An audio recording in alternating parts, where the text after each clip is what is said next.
Hi everyone, up here is another great recipe from Matt. Please stay tuned to the very end of this video so you will get the very value. Today we are learning how to cook yam pottage. First of all, you will need yams and then you'll need crayfish. Here I use the mixture of crayfish and prawns. I use here already fried tomato, that's why it's looking that dark. All right, it's already fried and cooked. And then I have seasoning cubes and salt here.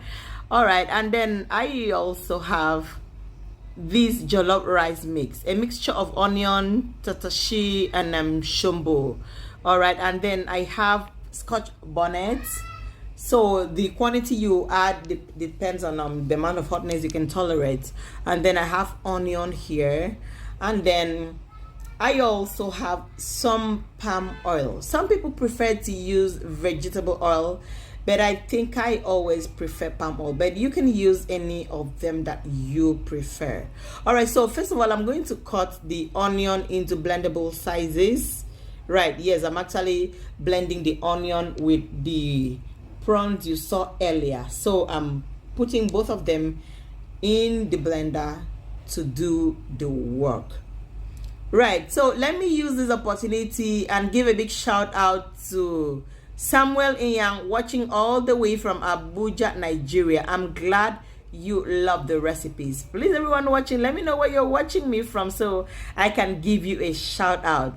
All right, so after blending the onion and the prawns, I set it aside, and here I am peeling the yams. Right, I'll peel and clean it all together, and then I'll dice it. I'll cut it into the pot. Please leave your questions in the comment section. If you have any question, I'll be so glad to respond to all your questions. Right? So I'm cutting all that into these small sizes, and then in a pot I will add some water and all the ingredients you saw earlier. So follow through so you see how this is achieved.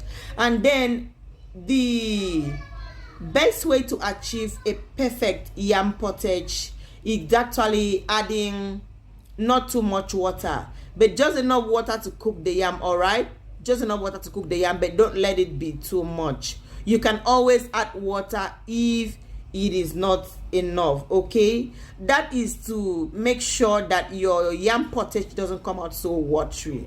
Right, all right, so I'm adding all the ingredients we saw earlier. Right, that cooked tin tomato was just about 2 scoops, just about 2 tablespoons.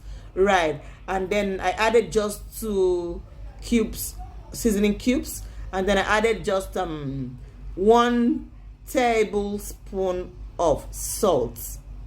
So I advise that you always add it, make it moderate at first, so those ingredients doesn't have to overpower your dish. Right, so you do that. So at the end of the day, when you are testing, you can actually see if there's anything that is not enough, you can add a little more. But if it overpowers, then it actually makes your food not to taste so good. Right, so I covered that to cook after putting all the ingredients, and came back about 20 minutes later. It is soft already. I added some oil, and then I'm coming back to check. Now watch this. I'm going to take some of the yam chunks that are really soft, and I'm blending it, like breaking it like I'm doing in this video, or you blend it. This is just to thicken the watery part of the dish so it doesn't come out watery. Right, so you can break as much of that as you want. For me, this is perfect, but some people just like it to be a little more thicker. Right, so if you want it a little more thicker, go ahead and break some more yam chunks. Right, so at this point I'll just add my vegetables. So you choose the vegetable you want to use. Here I use some pumpkin leaves mixed with scent leaves, and it came out so delicious. At this point, guys, this meal is ready.